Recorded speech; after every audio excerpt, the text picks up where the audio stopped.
Oh, Mr. Leahy. Sure.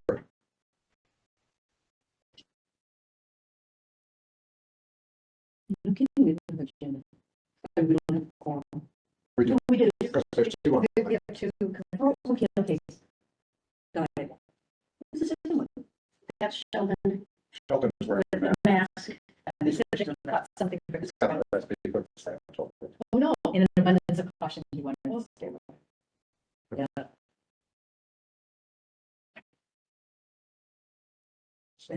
Okay, with quorum present, even though we're not quite where we hope to be, we'll just wait. We'll go ahead without Commissioner Adler for now. It's 11:34. The meeting of the Ethics Commission will come to order. Welcome, everyone. And the first order of business. Well, first I will. We do have at least one guest online, right? Yes, we do. So I'll just say to start the meeting that if anybody wishes to testify about any item, they may do so with a request to limit remarks to no more than 3 minutes. Great, Commissioner Adler has arrived, so we have the full roster. Okay, that's arrived, but hasn't checked in yet. We'll see you soon, Peter. No problem. And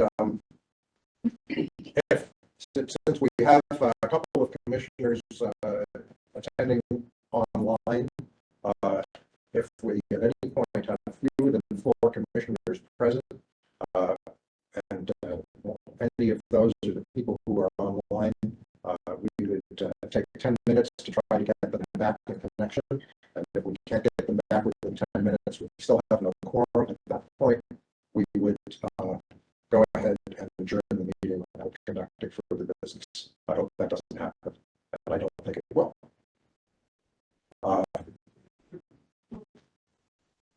Okay, I think our very first order of business. I'm now looking at the wrong thing. I'm sorry. No, I got it. Okay.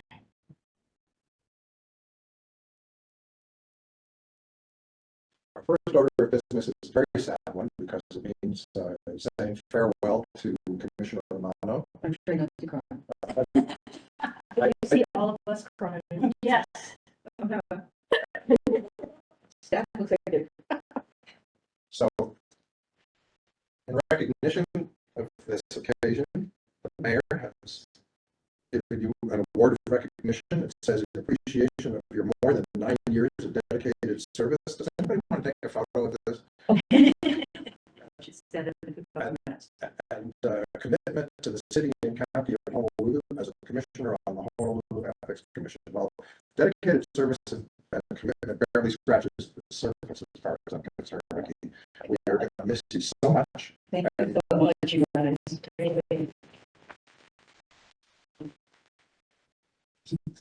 Smile for Terry. 1, 2, 3. Perfect. Thank you. It's left in good hands. Well, it's way. And before we move on, I'm going to offer any other commissioner a chance, and Jan as well, a chance to say a word or two to Ricky if you would like. Not a roast. Not a roast. We I- didn't plan anything. I can speak on behalf of staff that Commissioner Romano has been so supportive of everything that we've tried to do, whether we've succeeded or not. You've provided guidance and leadership, and I cannot thank you enough on behalf of all of us for everything that you've done for us for so many years. So when I think lawyers, oh, can she hold over? And I said, I think she hit her 10. I don't think she can. I don't think she wants to.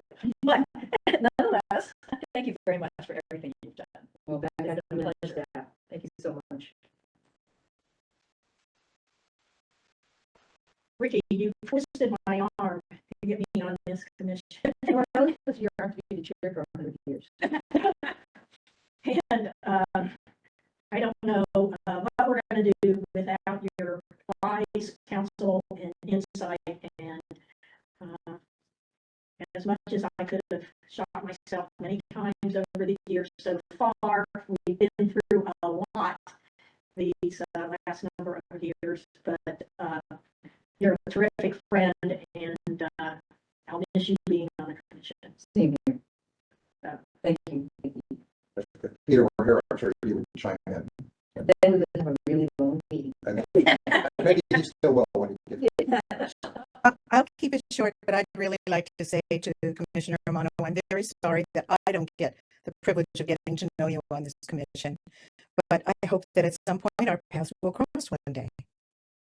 Thank you, Commissioner Rice. So it would be my pleasure to meet you too one day. We'll do it. And Ricky, thank you so much Yes, for. I was gonna bring you a GPS. Thank you so much. Never I'm been so here. sorry I got sick today, but with grandkids, that's how it breaks. But Yes. I know I'll be seeing you in mediation, one way or the other, as I've seen you in mediation in the past. So I think I'll still keep on seeing you in some other form besides this one. So I look forward to that. But thank you so much for your guidance and all your support. And I'm just so sorry I got sick and my grandkids cannot show up and sicken. I didn't want to sicken anybody else from this. So staying at home and resting. But thank you. Yeah, well, I hope you find your way down here sometime. I will find my way A down. little worried. But thank you too, Sheldon. It's been a pleasure. Thank you, Rick. I just want to second everything everybody else has said about how invaluable you've been. I'm only a 50-year commissioner, but it's been extremely helpful to me to have you among us, because I think you're the conscience and backbone of the commission. Or you have been, you won't be anymore, but we'll miss that. Your strong principles and your clear way of explaining things has really contributed tremendously. It's going to be very hard to fill your shoes. My shoes are really small. Just want to let you know, but David, your presence on the commission gave us a lot of latitude. And I can't think of any member that's weak at all. So any one of them you can rely on. And although I don't know Commissioner Rice directly, certainly her reputation and her experiences are going to really boost the commission in a big way. So I'm very pleased, and it was really my pleasure. Like anything else in life, we're going to get more out of it than people. And that's certainly true for me. Thank you. Well, and our next item on the agenda, in contrast, is a very happy one. I am very pleased to introduce our new training specialist, Kirsten Aoyagi, who has only just been here for 10 months. And she's not on camera, but I hope that at some future meeting she will be, so that then commissioners who don't get a chance to come in person will get to meet her at least remotely. We've had 3 or 4 months without a training specialist, and I know it's been hard on especially a couple of members of our staff who've taken up the slack. So everybody I know is relieved and grateful to have you here, Kirsten. We look forward to working with you. Thank you. Would you like to say anything before we move on? Just grateful for this opportunity to be on this team and excited to learn more about this team. Okay, we're looking forward to it. So, okay, our next item is the open session minutes of October 18th. Can I have a motion from anybody, please, to approve the minutes before we discuss? Amara moves. Okay, second. Second. Mark seconds. Okay. I have one correction that's been pointed out to me, which is on page 2, all references to Kapolei Howell should be corrected to Kapolama Howell. And, Correct. yeah, that's just one of those. That's just one of those. As long as it starts with K and P, it'll pick up whichever one. And so, as an amendment to the motion, I'm moving to. Does anyone else have corrections before we move on? Hearing none, I am moving an amendment to accept the open session minutes as corrected. Can I have a second? There's a second Second, from Mark. Commissioner Marks, okay. For votes at this meeting, as a regular practice, we will ask if there are any negative votes or abstentions. If we hear none, we will accept the vote as unanimous for the interests of efficiency. Commissioner Adler is now officially joined the meeting. So is there anyone planning to either vote no or abstain on accepting the open session minutes as correct? I don't know that I'm voting. Does that mean you abstain? Okay, hearing neither objections nor abstentions, the open session minutes are accepted as correct. Thank you very much. Okay, our next item is to nominate and vote for the coming year for chair and vice chair of the commission. In order to avoid any conflict on the first item, which is nomination and vote for chair, I am going to ask that Chair Marks temporarily assume the chair. Okay. Nominations for chair. Nominate Second. David Bug. Any other, I welcome other nominations. Any other nominations? Chair for life. I believe we need to have a vote. I second. Okay. Mark seconds. I abstain. Okay. And then I think we need a voice vote. To make sure everything's fine. You want to take a roll call? Yeah. I'll do it. Peter, Yes, aye. Ricky. Aye. Mark says aye. Sheldon Aye. and Commissioner Rice. I, I think that covers it. Have you voted? Congratulations. Yeah, I said aye. Congratulations, David, and thank you. You've done a wonderful job. I'm sure you will continue to. Thank you very much. Very kind, and I think I thank you all for your support. I'll take over now again, and we'll move on to nominations for vice chair. Would anyone like to nominate for vice chair? I nominate Commissioner Rice to be vice chair. This is Sheldon Jimrod. Commissioner Rice, is there a second? Second. Peter seconds. Any other nominations?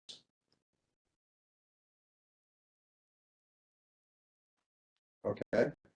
Hearing none, I guess we're going to vote on the nomination of Commissioner Rice as vice chair. Sorry to spring this on you, Tanya. This is the way we do things around here. I see. Is there any discussion before we proceed to a vote? Just so that Commissioner Rice doesn't feel picked upon. Yeah. If you weren't here, you'd be chair. Oh my goodness. I'm so glad to know how this works now. Well, as long as the chair holds my hand through everything, I will do my best. We will do what we can. All of us, not just me. Thank you. Yeah. I think you'll find it's really not too tough. Voice vote. So yes, we're going to take first of all, does anyone plan to either vote no or abstain on the nomination of Commissioner Rice to vice chair? I would just like to add that all these years that I've been here, that is the slickest move I've ever seen from Commissioner Jim Arnold. Very slick. So fast. That was smooth. We really, Thank you, Mono. Thank you. I thought about the long and hard, and I just needed to do that this year. But after I retire from this job, I'll be more than happy to take on any other jobs. But this is the last year, and I had to finish it out at the University of Hawaii. And after I retire, I'll be more than capable of taking on or assuming any more roles, but not this year. got it. But then you won't be able to walk or drive. Or you're going to be a fine cup of llama. Okay. I think it's time to put it to a vote. And I think we'll do a roll call anyway, just because this is a particularly important vote. So, Commissioner Marks, Yes. Commissioner Romano, Aye. Commissioner Engler, Commissioner Jim On, Aye. Commissioner Rice. Aye. I heard the hesitation, a little passion there. And chair votes aye, so it's unanimous. Congratulations, Vice Chair. Your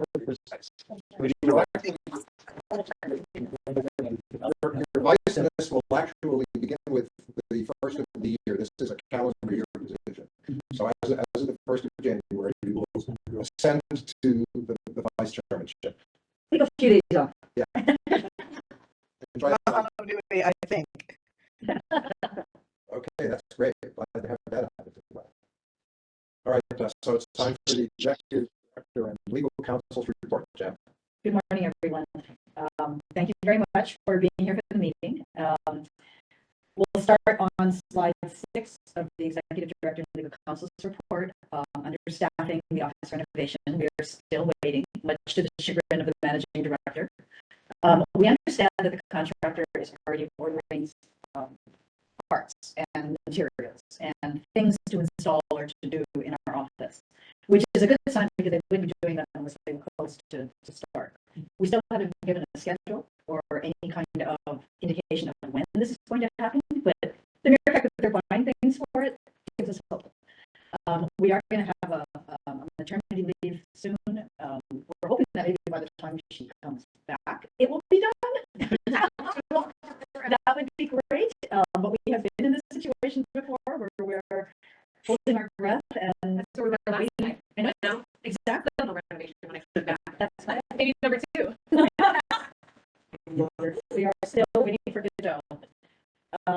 In any case, that's all that we have. We have been in touch with the deputy director over at Design and Construction, and they have assured us that it is going to happen. So we are still just waiting for exactly when. They said they would contact us as soon as the contractor has finalized its schedule. The work reports are in the meeting materials from all staff.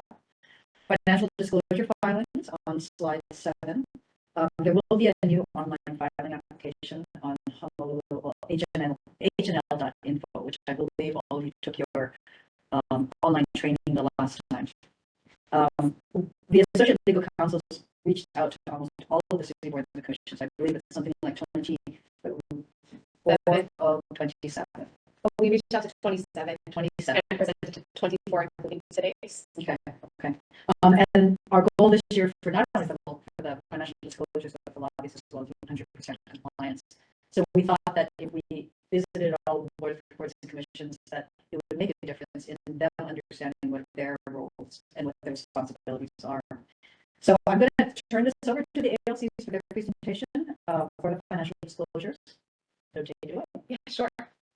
Speak up, please. Yeah, sure. So we do have some corresponding slides. This is going to be a very truncated financial disclosure presentation. This is basically, for the most part, what we were going around to all the various boards and commissions presenting, just to do a very friendly reminder of the upcoming January 31st due date.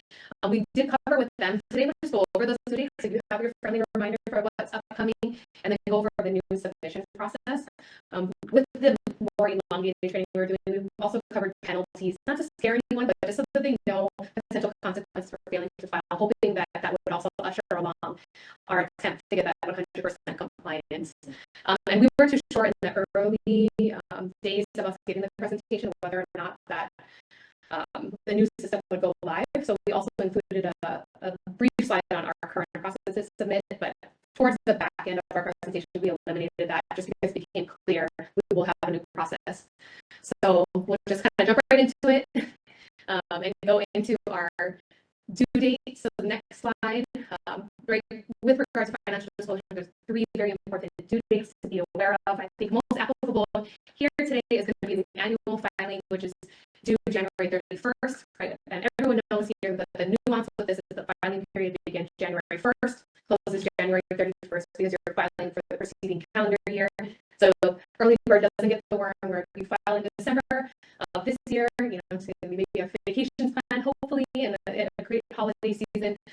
If you were to file in December to account for the preceding 2022. So we want to make sure everyone's getting credit for the appropriate appropriate filing period, so please begin filing January 1st and get that in by January 31st. And we're really hoping to get that 100% compliance goal with that. So we were really pushing that date. Yes, Does that mean I have to file? you are going to be filing, yes, to account for this period where you were in. Yeah. And then, Okay, thank you. and then, I mean, the applicable, that would also be the final, so I guess how we would want to be treated, yeah, the leaving office. I think that one should count then in lieu of the annual. So we'll get the filing from you, but it will be the final 10 days prior to you leaving office. You'll be making your filing, yeah. Thank you. Perfect. And then, so with that, and with the board and commissions, we do pump out email. Oh, excuse me, I just want to clarify that, I mean, before the end of your case. Was it, were you going to carry over to next year? This is the last, this is the, yeah. Yeah, that it would be 10 days before, so. And then because it would be the old, we'll get you the paper, yeah, the paper form so that you can submit. Okay, yeah. Sure. We'll make sure you leave with that, so you have that if you want it. Yeah. Have that in pen. And then obviously you can email that right back to us. Yep. Yeah. Perfect.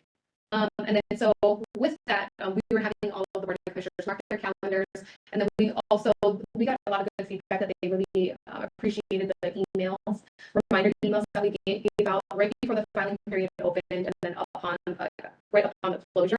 So we got a lot of feedback they liked that. So we're making sure that we incorporate that into our financial disclosure process again for this year. That those reminder emails go out. So hopefully assuring as many filings as we possibly can to try to avoid the enforcement for boards and commissioners, volunteer positions that we want to be very mindful of their service to the city.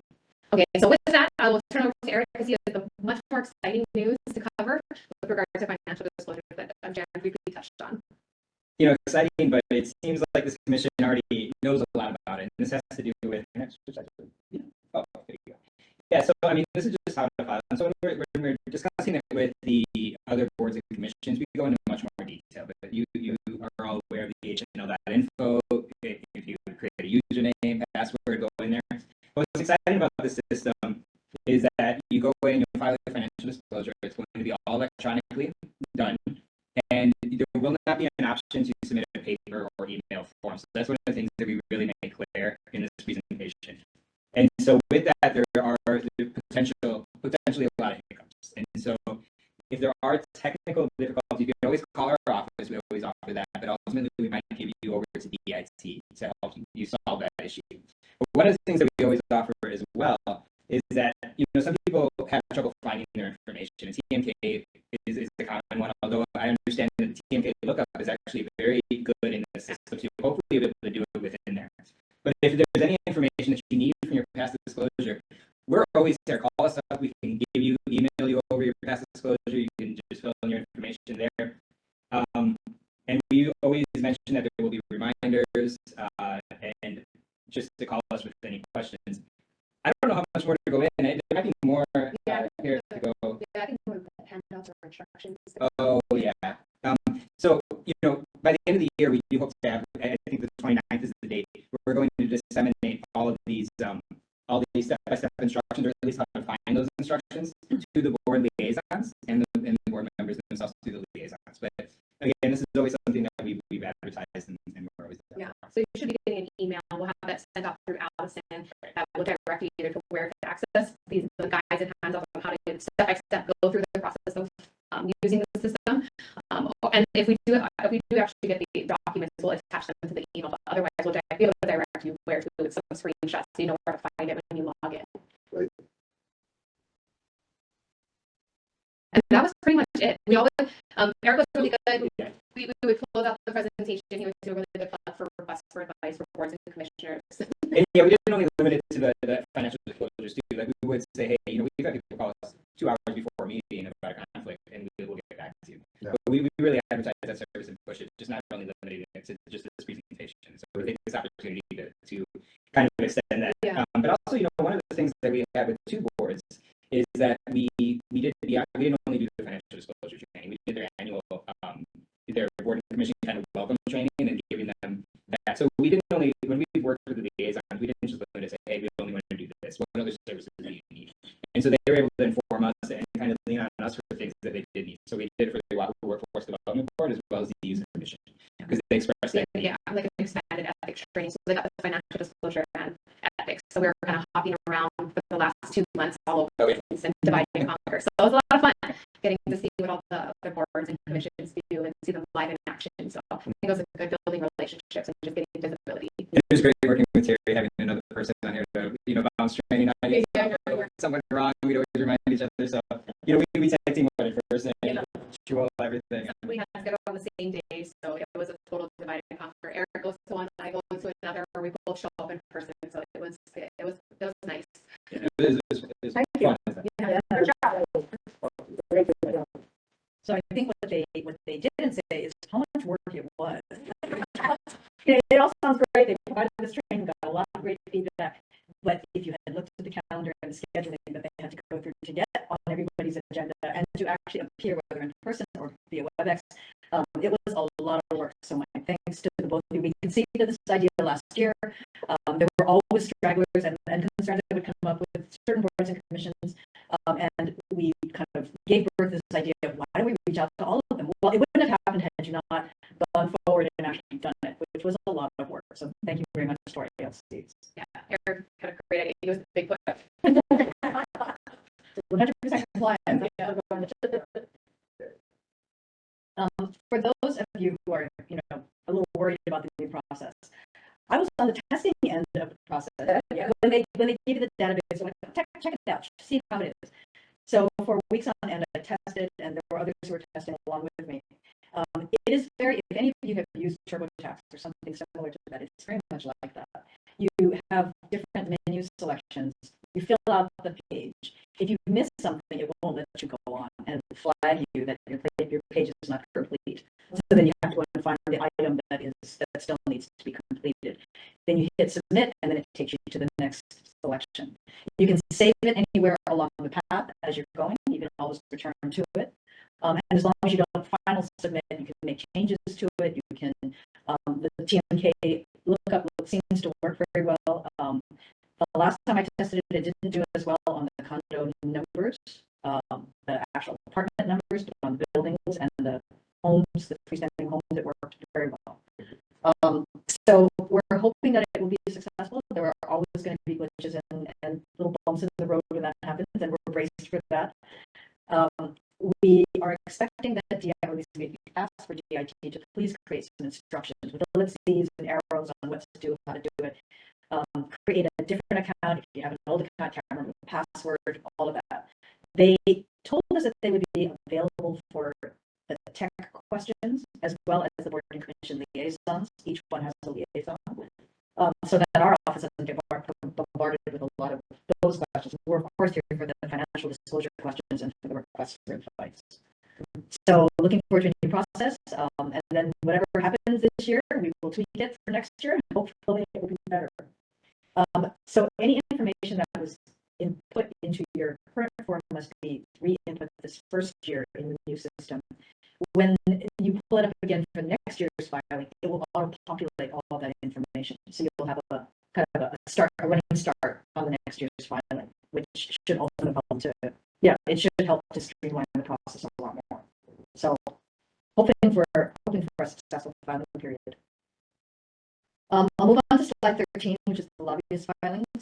These unfortunately are still in the hard copy PDF days, but seeing what they've done with the financial disclosure filings, I would like for them to then work on the lobbyist filings. It's actually more simple than it is than the financial disclosure ones.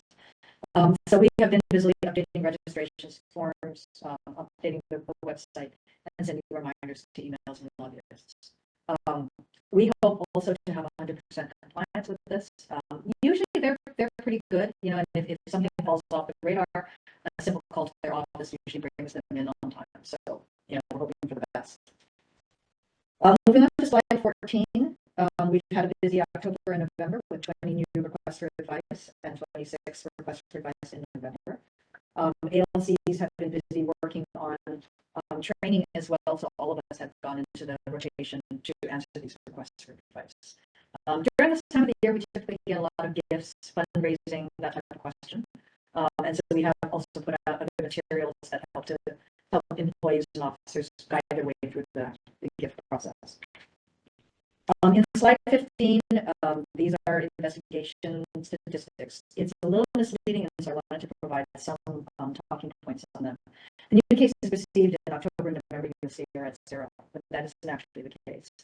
The process that we have for kind of testing out and trying to refine at this point is a pre-screening process. And that is for the cases that often are not within our jurisdiction, but get sent to us along the way. So rather than have them go straight into an investigatory phase without a pre-screen, I think the councils have kind of stepped in and said, hey, we should pre-screen these things and see if we're even in the right jurisdiction. And so this number reflects things that may be in pre-screen. We've also had requests from other agencies to review other documents. Sometimes it comes in, their concern is that it may have come in through the department and they want to ensure that there isn't an ethics issue that they're overlooking. There have been other issues that have come in with requests for some preliminary work, not investigatory yet, kind of not at that point, but we have done that preliminary work. So the investigators are actually very busy, even though this number doesn't seem to reflect that. Picking up the old work, clearing off the preliminary work, working on some of the pre-screens and the other information that's being requested by the Associated Legal Counsels. Would it maybe be helpful to separate out into 2 categories, cases received and cases accepted for investigation? Well, that's what we've been kind of talking about, how to refine these numbers so that it isn't as misleading as it is. If you look at that number and you think there's no cases. Yeah. We probably could do like the cases received to capture all concerns that we get, and then maybe the cases advanced Yeah. for the periods you can see which ones actually progressed to investigations, and then the closed and active would just be like the overall summary of where we're at with the cases. Yeah, if that would be something. And for a little bit of that, like, because I originally came from Rico, a different department, and we would reflect cases that were received in intake and closed in intake, received in advanced in field, closed in field, and closed in legal, et cetera, and kind of, so you would capture every case that came in. It just might have been closed in intake for jurisdiction. Right. Just like easy, follow up, they didn't submit the form or anything. Yeah, we need to get statistical credit for the actual workload. Yeah. Something that's not quite Right. So we want to tease these numbers out a little more, now that we're kind of moving beyond the online training phase, which we'll talk about a little bit later. And as we go into the disclosure in our filing period, that is an issue that we want to talk about is creating a more robust process that captures, points in time. It's almost like playing a board game, right? Where along the board game did you stop? Which phase did it come to completion, or did it get kicked out before you even went through the intake? In some cases, we have reached out to filers, even on a very early initial look-see, that, this doesn't even appear like it's going to be in jurisdiction. So just a heads up that, we'll let you know more formally later, but, that may be the case. We've always had an issue with cases coming to us that really aren't for us. And we need to do a better job on, kind of isolating for everyone, what do we do and what do other agencies or other investigatory bodies do. We have quite a reputation in the city now as being a very strong investigatory body. We have had outreach from other agencies or other parts of the administration to see whether or not we can handle additional work that is not related to the statute of conduct. And I always very gently and very politely push back and say, no, thank you, that's not our jurisdiction. But it is recognition that the group is growing and doing a fine job in the work that it's completing. So just as an anecdote. And maybe when we do, or assuming we do going forward, come up with a slightly more refined set of categories here, and when it comes time to report annually, we put an asterisk on these months that have 0. And that actually takes me to the next slide. Oh, excuse me. An overriding reason why we shouldn't be doing other work is because we can't put ourselves in conflict. That's right. We're it. Yeah. So, We're very careful not to take on work that unless someone says there appears or there may be a standards of conduct issue in here, then we step back. But it is nice to hear that we are being seen as an investigatory body in the city. So nice little window. What's the percentage of incoming calls you think are inappropriate for us? In other words, they really, I mean, the problem, but not the right venue for. These are, because that's also, I'm guessing it takes a lot of time. Yeah, we do have statistics. I don't have them with me, but we do have statistics on how many of our matters come in as no jurisdiction. That's what I was thinking. Yeah, and there are quite a few that do. And the simple ones, of course, are, I have a concern about a teacher. All right, I'm sorry, that's the state. And we will forward on the number there. There's other ones that are a little more complicated, or they may be a discrimination issue or something that, it is more of an HR thing, as most extent. And those take a little bit. David said, is that a number we need to capture in post? I'm just raising it, I'm not. Yeah, kidding. I actually think we might be able to do so going forward, and that is because, and it relates to the next slide that I'm going to cover, actually. We now have a new database. The Department of Information Technology has been very busy with us, much to our glee, finally, after waiting all these years. They are continuing to work on an ethics case database. Now, I think all of you knew that for the last 20 years or so, we had an Excel spreadsheet, a ginormous Excel spreadsheet that went from 2000 to October 2023, so just a few months ago. We always had concerns that it would crash, that potentially someday we would lose all this data for the 20 years that was there. We did have a backup. I believe it is back up, but nonetheless, it Yeah. still makes you worry, and when we're doing searches, it's very cumbersome. You can just search by year, and it does pull the statistics. Yeah, if somebody's in it, logging something, it logs everybody else out, and it's view only. So it's like old school. We're the first to admit it's very old school. But thanks to DIT, and my appreciation goes out to them. They have created us a new one. We are still tweaking it and working with it for the first time. Some of the things that I think we're talking about teasing out areas and seeing whether or not we can build out that database could be to our benefit when it comes to growing business. They built the front end, which has come from logging in and actual use of the database. My understanding is that they are now working on the back end, which is the reporting part of it, to be able to pull reports of the sort that you're describing by area, by topic, by department. And is that where you capture the? No jurisdiction. The jurisdiction, yeah. So I don't know if, when I turn it to the enforcement team, some of whom are online and some of whom are here, anybody closer to the database want to add something or expand on anything or answer questions that commissioners may have. I just want to comment that maybe it's a good thing also to kind of keep in mind in capturing levels of detail. The more detailed breakdown you try to create, the more work it creates for the people who are logging it. So we need to have a balance. Right. We're not overburdening people with reporting while we're actually doing the work. I will say that many of the tasks are being built into the database, drop-down menus, and things like that really help to streamline it and make it a little clearer too, that instead of kind of waffling around, everybody entering something different with the menu selection, this selection is made. So my kudos to the entire enforcement team for all the work they've done in it. They were in testing limbo for a long time, trying everything out, entering new cases, seeing whether it works.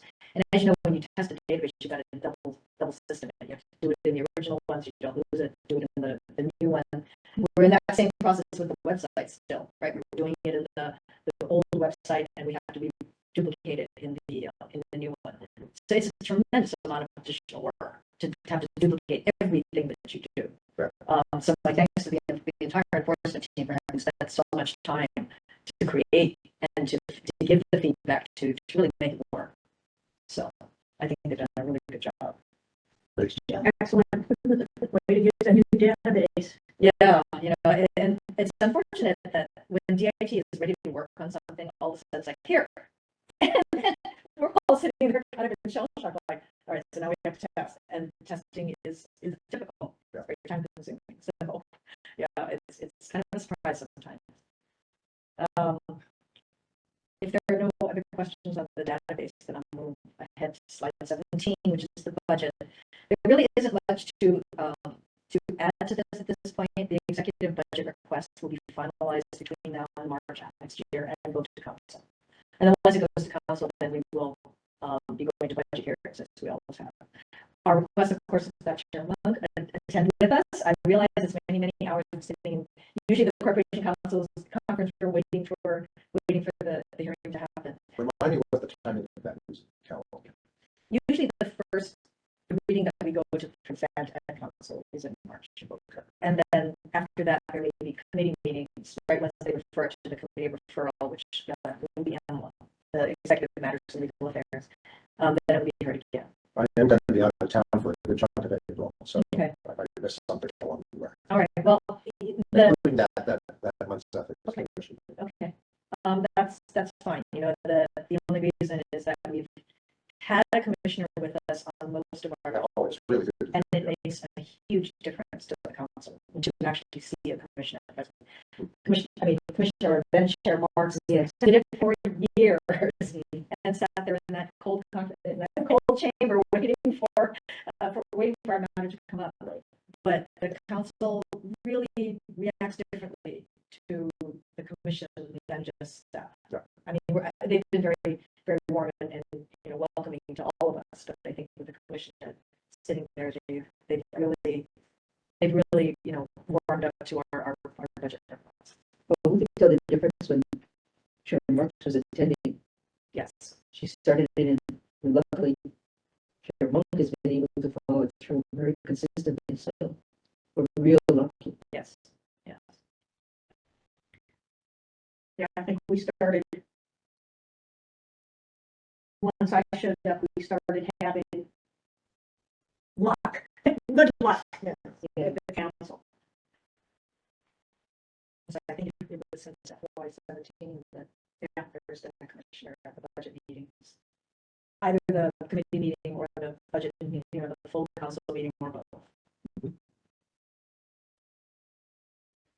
I will move on to slide 18 for the education outreach program. I have already told Kirsten that she will always have a speaking part at these meetings. So this time is her bye. She can watch and see what goes on. This is for the ethics training program, which are two associate legal councils took the bull by the horns and I believe have wrestled it down and submitted. So I returned to the both of them for their updates. Terry can fill in anything I missed. So, Terry and I have been working on both the biennium board and commission training and the all-employee training. And so we're kind of in crunch time. We have about 5 weeks to complete the entire training. This means to create the outline, create materials from PowerPoint to the narrative, the script, record, get it to, the community services is an excellent employee up there who's been helping clean up the audio, etc. And so we spent about roughly 2.5 weeks on each, and we have, our goal here was to create a training that was appropriate for the audience, that was succinct, but yet provided all the information. And so we believe we've accomplished this throughout this process. We were able to keep all the information in there, keep all the scenarios throughout both. We brought actually the all-employee training, which was kind of our goal, from 18 minutes to 14 minutes, because we figure this is going out to everybody from the mayor all the way to somebody who maintains a park. And so we want to be conscious of their time. We want to make it not too much of a burden, but give them everything they need and fulfill that requirement that they have. We've already submitted, we're close to submitting the board and commission training. We have everything ready. We've created the quizzes that should go out soon. The all-employee is actually being cleaned up right now as we speak. And that's the quick summary of it. I don't know, Terry, if you have anything else you want to add. I want to add one more thing. I don't have the vision. I don't have the vision to make a PowerPoint entertaining, make it look great. Terry has this skill to make something fantastic. And so, I can say I'll have content, I'll record, maybe do some things, but the visual part I can't claim for. I can't claim anything for. Aside from saying, it looks good. But Terry's been amazing on that. So thank you. Thank you. And let's not expectation. That's why we have Kirsten here next round to take it up a notch. But yeah, we did spend as much time as we possibly could and tried to utilize other platforms like Canva and different things to jazz up our department a little bit. Still with that localized feel, at least for the all employee. But yeah, but I'm excited for what Kirsten will do. Please don't judge our work too hard this year. We tried our best, but we hope that you enjoy it, find it entertaining, informative. Yeah. It's to be honest, it's good. Well, it will be I think a pleasure to see something that wasn't as good as that old, the government, the Office of Government Ethics, as that old training video was. It did look like the 1980s, and everybody was riding the train or flying in at the Union Station, and getting in these dated cars and going to their federal boards, right? It was close. The ideas and the concepts were very good. It was clearly Washington, D.C. in 1988 in the appearances, the hairstyling, everything. Sure. What we're trying to get away from is the canned national type of training, because we have a local audience and we know that we think, we speak, we act differently than elsewhere. And if we want to grab our local audience, that we need to be who we are. So we have high hopes that that this training does that, and that future trainings will do that even more. But thanks to the ALCs for having brought it along, and also to customer services department for the cleanup of the soundtrack and for the other equipment that we've used up there. Yeah, borrowing microphones and whatnot. Yeah, they've got all this nice equipment. And also on a targeted schedule as well. They were really making time for us. The holidays, we had the kind of the Thanksgiving overlap, and then again with this upcoming Christmas holidays. So they've been really, really helpful and accommodating to our deadlines. So yeah, And then finally, to our training partner, the Department of Human Resources, they are creating the curriculum and putting it up in the employee and officer, the employee and officer training platform. It's a learning management system called Honolulu News or HONU. Yeah. So they are creating that curriculum and uploading for us. Jan, do you have plans to send thank you letters to key people, saying to somebody's boss, hey, this person did a great job? Very good idea. I'd be happy to sign something like that. All right. I also want to credit Lori for bringing us into the modern world. That's true. Because the first time we saw one of those videos, notwithstanding that it was not local, it was a breath of fresh air. That was interesting and not overly long, and really you took us into this era. So really don't want to forget that. Yeah, I think before Lord looked at it was talking head, going out, doing presentations. Yeah, really. And I appreciate Terry and Eric, especially Terry with her digital skills. My PowerPoint was like 20 years ago, so she's, when you see it this time, it's got a much more refreshed, modern look to it. So what you did was modern to us.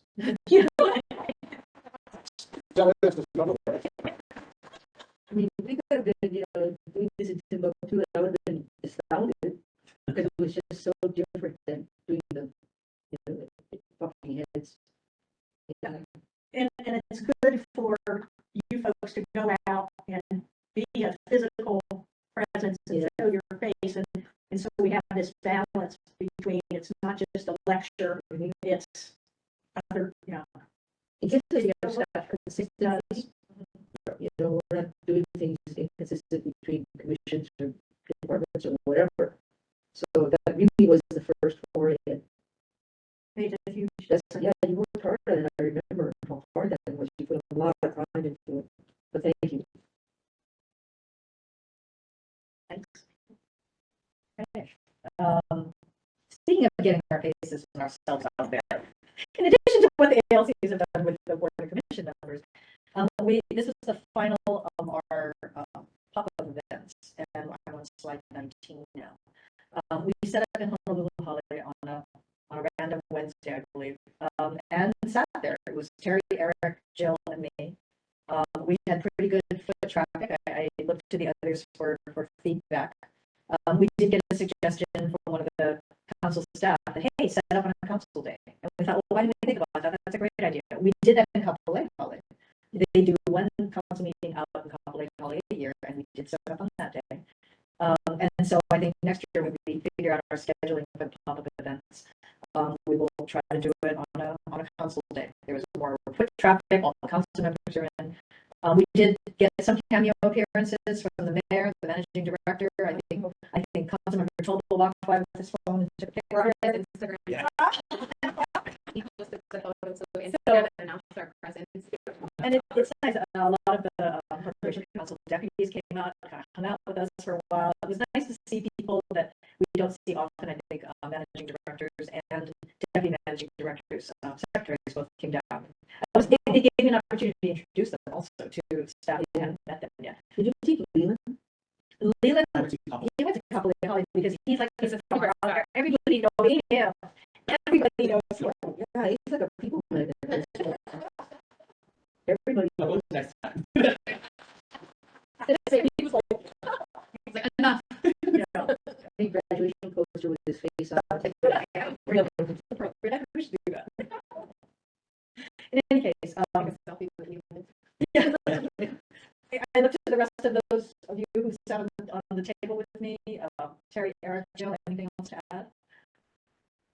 No, we did get some ad hoc requests for advice, which was nice, and it was similar to what we did get at Fosse Municipal. Great. So I think it's good. I feel like they're comfortable asking us questions and follow up. So we did have quite a handful, I think, of requests for advice that day. Good. And this outreach is just so important. Yeah. It is. Yeah. We still get comments like, we never see you guys. I said, what, did you speak with the guy? Oh, well, that must have been Eric. Eric, this is so-and-so. Actually, they even did street bags too. Oh, yeah. So, and it was right around Halloween. So the tables fashioned a little more Halloween-ish. And then, yeah, the street bags, which I think were much more of a hit to draw people out. So, Yeah. you know, Good. I think it was, Yeah. and even though it was it wasn't a busy day in that sense that there was nothing scheduled at Lulu Holiday, I feel like we had a pretty good, Pretty steady. pretty steady stream of people coming through, visiting or stopping by, asking questions. And I think always wanted to take something away with them, whether it be the plain language guide or just our contact card. So everyone kind of walked away with something in hand from us, which was good. But this ethics commission in a more personal view, Yes. you know, our context changes. You know, we're not surreptitious. Yeah. People hiding behind the corner and trying to nail everybody. We want everybody to know we're here, and maybe that helps to keep people in line. That's what we're hoping, because more, we actually did hear on, I think, the table that was at the Fosse Municipal, that I think you mentioned to me, as well as at the Honolulu Holiday table. Some folks are saying, well, we didn't know we could ask. And we thought, okay, now that's something that we really need Yeah, to that's right. continue to push. You know, what is our jurisdiction? And Yeah. call us before you ask, or email us before you do something. That was surprising to me, because we all think, working the way we do and getting as many requests for advice as we get, that everybody knows to call us or to reach out. But evidently, that's not the case. And if I could add one thing, Yes. we made the decision in our own employee training, we actually included a slide exclusively on request for advice and exclusively on reporting. Like the knowledge for To kind of highlight that. And just- yeah. Yeah, so I think these tables are giving us some really good ideas. So we're looking forward to Kirsten helping with this effort. And helping to be one of our young faces on the table, you know, our new faces. But it is a lot of fun, actually, to sit there and engage with folks and to kind of hear what their issues are, or, you know, encourage them to take a brochure or play a word search game, or just kind of hang with us. It's a very good face time. And I would just like to put this in context. I think before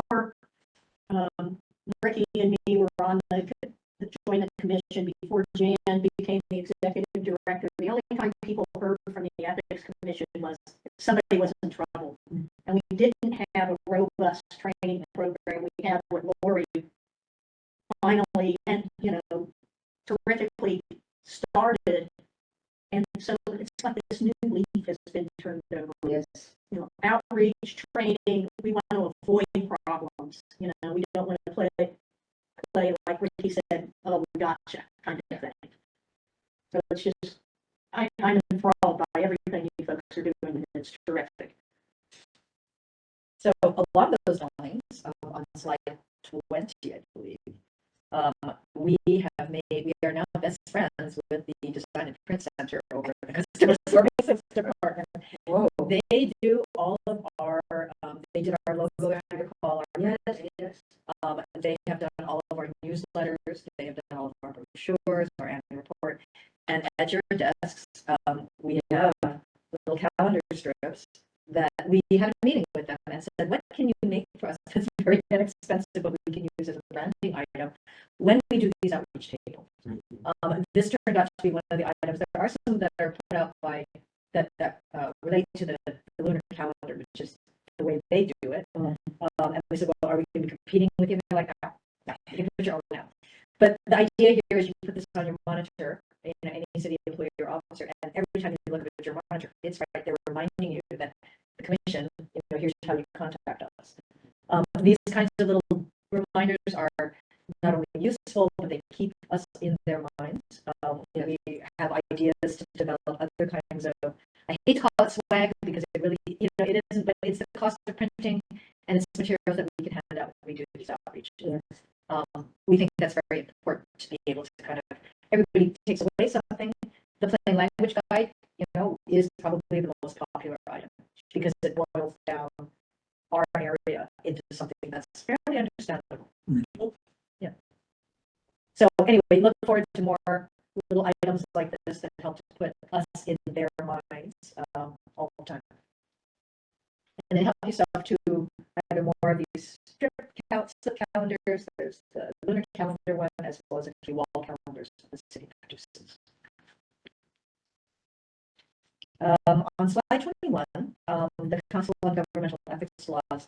I'm sorry, before we Yes. proceed to that, can we just stop for a second on the legislation? I don't know update is what's listed. But we were talking the other day, Jan and I, and Vicky, about how our proposed gifts legislation has stalled in city council, and it's been a long time. Yeah.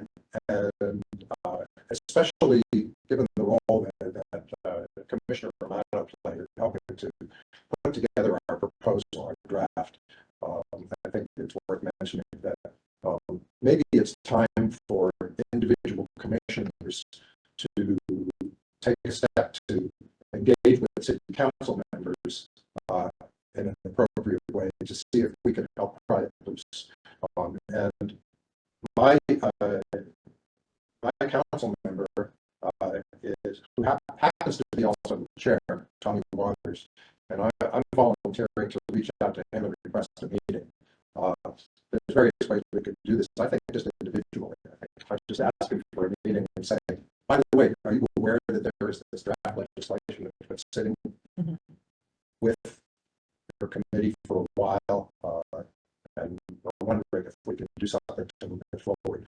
Do we know anything about where the sticking point is? Or Well, sometime back, we did have a little bit of a feedback from Jen and staff about their interactions with council staff, and but right now it seems to be just hibernating, and I think it might be useful to raise consciousness at the level of council members without having to engage staff and then go through the sort of network of who you talk to before you talk to a council member. I think any one of us as a citizen is entitled to request a meeting with a council member, and if I'll see us ready. I'd just like to better understand the speed bumps and Yeah. pause on this thing. What I would kind of We like, have a cogent conversation. Yeah. what I would like to ask for actually is a very bare bones timeline that I could take with me to a meeting like that, which basically says not detailed at all, this is when we presented this draft to the council. This is the last time we spoke with anybody at the council concerning it. And we've heard nothing back since then, and we have not taken any further action since then. But just so you know how long it's been, council member or chair. And we need to understand what, council, what are they called? The lawyers? Yeah. Council's lawyers? Yeah. Thank you. Office of Council Services. What their objections were, because that's where it started getting hung up. Yeah, and before actually going to any such meeting, if I get one, I would probably ask to sit down for a few minutes. Yes. Refresh my memory about all of this and make sure I'm I don't remember what their sticking points were. If you could get a summary together, should that, and then get it to everybody, including the timeline, then we can just reach out to our council people and The other council member that's crucial, or potentially crucial, potentially helpful is Tyler Dos Santos Tan, because he's the chair of the Executive Matters and Legal Affairs Committee, which is where this legislation goes first before it gets to the full council. It's never had a hearing, right? It has. It has? In fact, it's in its last hearing at the Committee of Referral of Executive Matters and Legal Affairs. Once it passes that final committee hearing, then it would go for third reading at council. So it managed to go all the way through, virtually very little conversation about it, and then it hit that final committee of referral, and it hasn't moved. Now, to that point about this bill, we had kind of been waiting to see whether council would reorganize or any changes that might happen. They have already come out with their 2024 calendar. I've asked Leland to distribute calendars to all of you so that you can, inside here is not only your council lineup, but also the year of meetings, and it will give you an idea of when things are going to happen. So seeing that the players in the various roles have not changed, it is now a good time to start to re-energize and see whether we can't shake this matter free. And it took. Would it be valuable for you to go with someone else, i.e., I'd like to go with you. I know Tyler well and Esther well. Should we all be making a multi-pronged approach here, or how would you like this to play out? We should discuss this, because I think it's a good idea to think about what would be most effective and what might potentially be overkill. So yeah, thanks for the suggestion. I don't know if we want to take a lot of time during this meeting to hash this out, maybe informally, because this is not something I think requires a resolution of the commission to pursue. I think we're talking about individual initiatives. Mm-hmm. I'm only suggesting at that level. If we get to the point where we have too many commissioners coordinating, then we have into sunshine law issues. Right, but I think a strategy is important to move the needle for us, and we just need to discuss that. Okay, we can do it offline anytime. Confer with them, about ex parte if you have more than one commissioner. Yeah. You can only have two at any time. Right. But we had a subcommittee on this. Ricky was on it, I was on it. I don't remember who else. Just you were on it. It was a permitted interaction. Oh yeah, but it was probably 2 years before we came. It was a lot of effort. Yeah. We had a volunteer who was a law student, but also had a PhD and worked in administration at UAlbert. Yeah, who did like phenomenal work looking how other cities and other states handle gifts. So we had this whole just phenomenal summary of how all these other jurisdictions handle their gifts. And by the way, Tanya, if you ever want to review any of this past material, it's all available in the Dropbox account and should be accessible to you. You just need to know, when it was posted there, so you don't waste a lot of time searching for it. But someone can probably help you identified. And I think if we come up with a timeline and a very high level summary, that will probably assist with That's getting Commissioner Ross. where the text of our draft is. So, Right, right. Thanks, Jan. I know you'll help me out on that one. okay, I think that's all for Okay. that. This concludes. Then we'll return to slide 21, the Council on Governmental Ethics Laws Conference in Kansas City, Missouri, and it was cold. So I'm going to turn to Eric Irwin, who attended. Our investigator Cassandra Mendoza also, but she is on the group today. Okay. So Eric, I will ask you to give us some feedback. First of all, thank you for sending me. I mean, I think it was like, I truly enjoyed this subject matter, and so it was a joy for me to go and learn and really interact with all these people. I think that there's a lot of practical advice. I'm going to give just the overall feeling of the conference. And I think with any governmental ethics conference, you're always dealing with the theme, underlying theme for everything is that those low-cost improvements you can make, whether it's low-cost in funding or low-cost in political capital for legislation, etc. And one of the opening speakers was from the campaign legal center, and despite their name, they don't only deal with campaigns, and so they're almost like they issue model rules almost for ethics commissions. They do reports on any oversight, whether it's ethics or campaign. And so past reports, and why I bring up past reports is because it's kind of going along with what everyone was talking about. They did one on training and outreach, and so it felt really great to see that our commission and our office has really stepped it up and done a lot of those things for that. On-site visits, the tailored trainings like prosecuting attorney training, the financial disclosure one, responsive trainings, and those are all things that we've implemented. And so it's great to see that, great to hear that, and that's kind of a shout out to us. This year's report, though, is on enforcement. And so, again, it kind of was interwoven throughout the whole conference.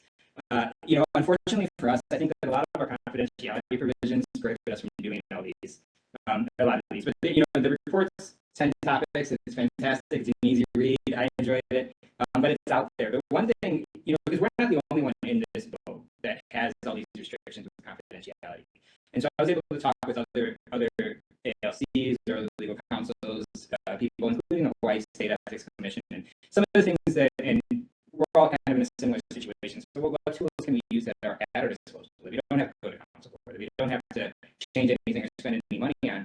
And one of the interesting ideas, and I'll just show this as an example and then I'll close, was they said using the AO process.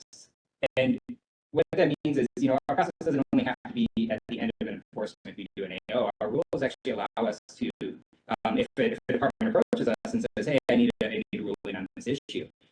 And what other council ethics commissions are doing, they're actually working with departments that maybe have issues and saying, hey, make a request to us on this and let's work in tandem. Let's come up with an AO that's guidance for Advisory opinion. right, an advisory opinion. Yes, sorry, an advisory opinion that will help you out, but also raise, put not only our ethics commission in a positive light, but also that department that they took that proactive step to do that. And there are departments within the city that are really in a position where they're in the news a lot, and their employees are feeling like they're almost paralyzed, where they don't want to cross the line, whether imaginary or real, into a violation territory. And so we don't want a situation where we have employees feel like they're being hampered, that they can't actually think freely or work freely or think of legal or creative options to stay within the law. And so this is something that I really appeal to me, and I think would be an amazing thing to explore. Should the commission be on board or whatever it is, to really approach some departments and say, hey, make this request, let's work together. Something that not only works for you, and this is something that builds off those on-site visits as well, is those not only increase our exposure, but they also help us to understand where these departments are and what their daily struggles are. Walking through a department and saying, oh my gosh, this is what you deal with every day. This is your situation. Doing this would enable us to really create those tailored solutions that provide a positive outcome for the city in general. So, but that's really my, I'll take any questions. Cassandra doesn't get to give her updates, so I took a little bit of time and went into a little bit more detail. But but again, thank you. I really enjoyed it, and like I said, I really enjoyed the subject matter. It's a lot of fun. And that's some very good feedback, because we actually have in the past had requests, I think, There's a recent one, right, for, that Lori had, right? yeah, so we Or- we could encourage that kind of interaction more. And then it would work to our benefit because we could issue an advisory opinion, provide guidance via that method. Yeah. And then the department feels like it's not only being heard, but it's working with us towards a solution. Yeah, like where they're comfortable, Yes. and we're not just Yes. dictating, hey, you do this, let's find something. And if like the formal AO is a little scary because of the publication and posting on the website, well, we've already been doing it like that, Lori and Jen did in the past, where just those like fact sheets or do not, that was used at Ocean Safety, the posters that can be put around. So I think even an even more conservative, friendly option too is to offer services in that sense that we can have like posters, advertisements, or FAQ sheets, or to be able to address the ethics issues like per department. If you didn't want to go down like an AO route, other kind of user friendly, with Kirsten too, very like fun, appealing, very tailored, instructional sheets or warnings and whatnot that we can.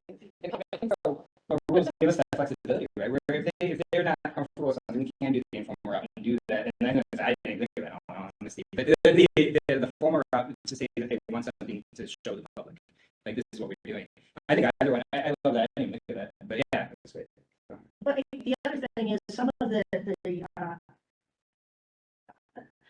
those departments that are in the press a lot, they might want to have something, whether it's informal or not, to say, hey, we've been working with the Ethics Commission to provide us with guidance or anything like that.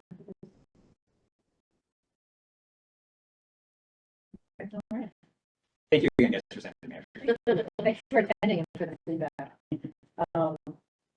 Then I think there's only one other matter on the open meeting, and that is on slide 22. As you know, we receive updates from the Office of Information Practices all the time. They administer the Sunshine Law as well as the Uniform Information Practices Act, which is the state's version of the Freedom of Information. When they issue formal, informal opinions, anything that we believe is interesting or maybe helpful to the commission, we put it on the agenda as an education opportunity and distribute it for your information and for your reading. These opinions that are included today, I think were published shortly after the last meeting, and so they have been sitting, just waiting for distribution.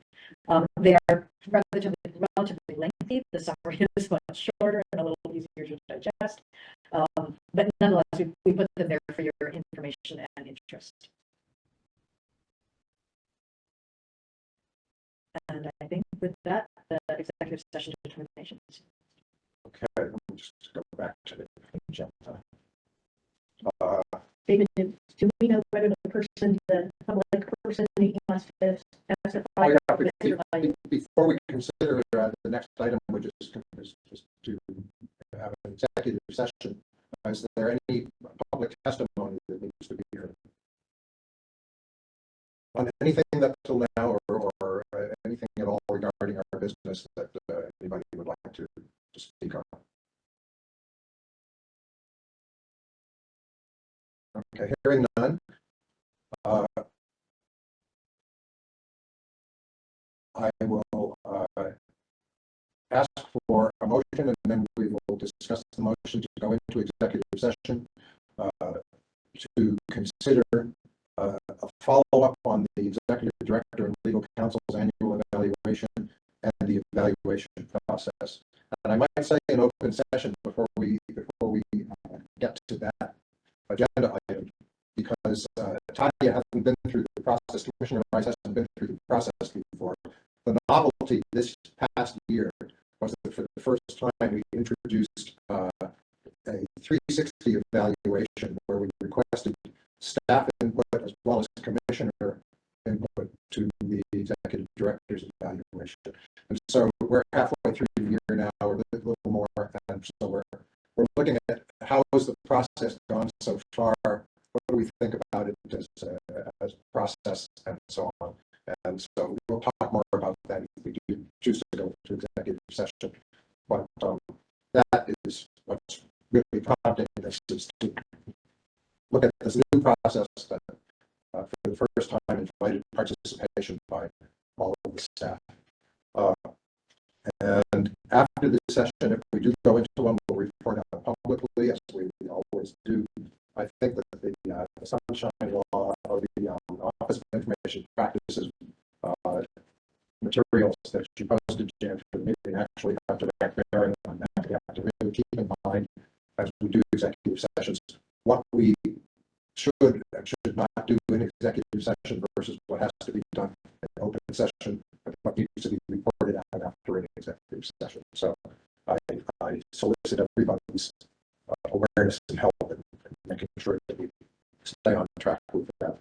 So with that, I'll move that we go into executive session to follow up on the executive director, legal counsel's annual evaluation and evaluation process. 1 seconds. okay, moved and seconded. Before we vote, is there any discussion on whether or not to go into executive session? Hearing none, does anyone plan to either vote no or abstain to go into executive session? Okay, so that passes unanimously. We're going to start the session with only Jan among the staff present, and then at some point in the session, we'll also ask Jan to let the commissioners have a private discussion amongst ourselves. But for the time being, thanks all staff. Please come back after the session and we'll wrap up. Chairman, this is Moana. I don't think I'm going to be a part of this session, so I'm just going to depart for the rest of the afternoon, if that's okay. Sure, thank you very much, Moana. Appreciate Happy holidays to everyone. Thank you, Maura.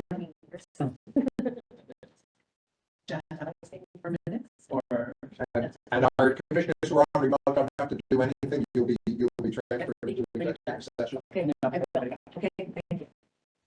And don't forget, everybody, after that, we have goodies. Yes, lots.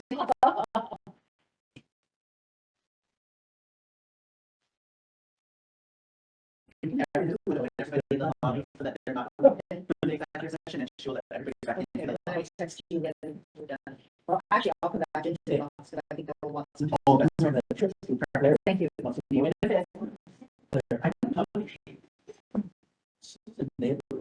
Good friends. Okay, we still have somebody from OCS on. Yeah, yeah. There we go. Yeah, this is like, just evaluation, is the legislative analyst to the director. She said that Draft agreement. amendments. And so we had separate meetings. Yeah. From the meetings from the council. Yeah. And there were some things that they brought up and they wanted to introduce the bill. Yeah. So Mr. Layu is working. In the interim. Next time I come here, I will contact you. Yeah. Yeah, for sure. I was going to share with you, I forgot to mention that Kirsten went to HU. Yeah. She did. Or you no, but she has skills where they Look at this pizza and cookies. Oh, you guys. You're supposed to be here. Oh, you're going to have a feast. Yes, we are now. Yeah, and sandwiches. Yeah, she returns the charcuterie. Yeah. Wow. Well, that was very good. I can't say it that way. Sorry? Yeah, we lost my picture. Oh, So he did. He left. Oh, I just didn't even notice. Okay. Or he got cut off, we don't know. Yeah, he might have had to do something at work. Yeah, I mean, it's pretty long. Today's meeting has been It's just- full. Yeah.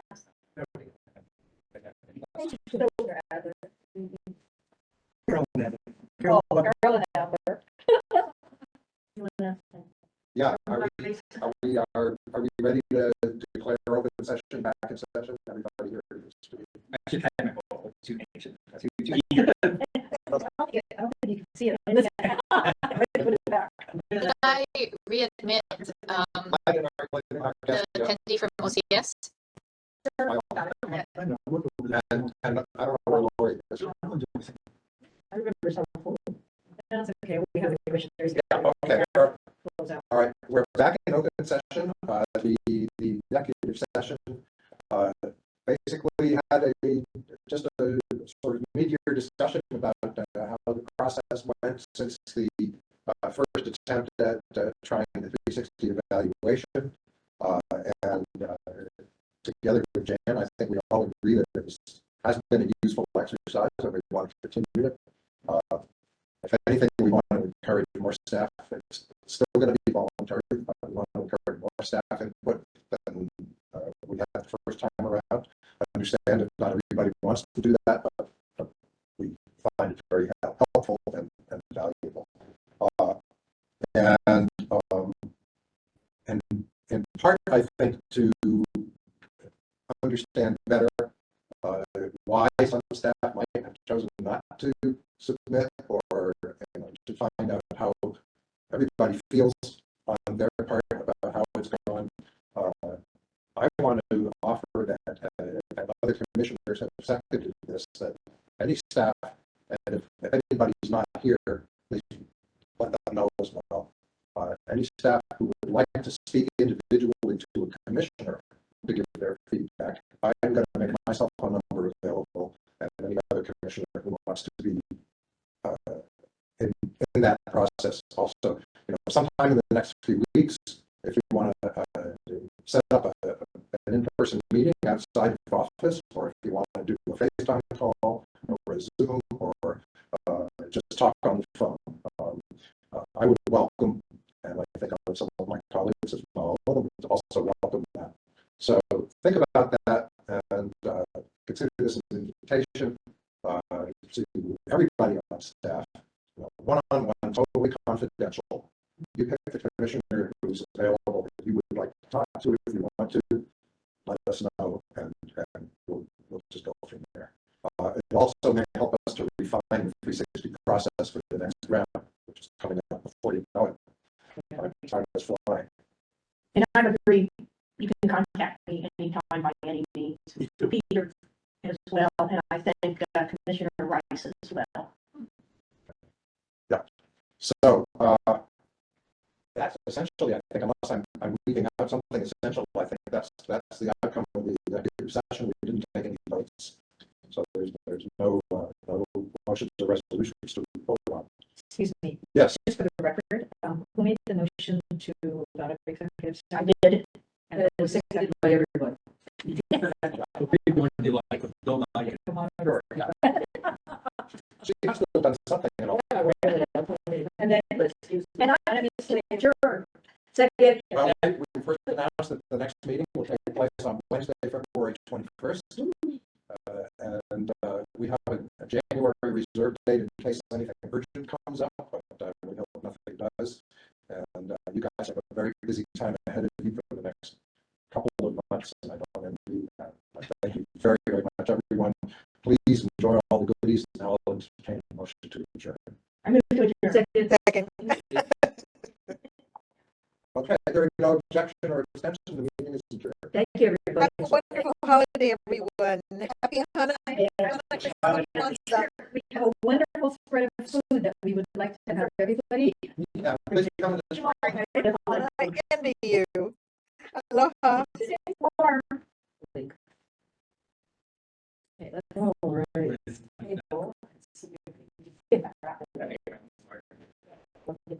I want to eat.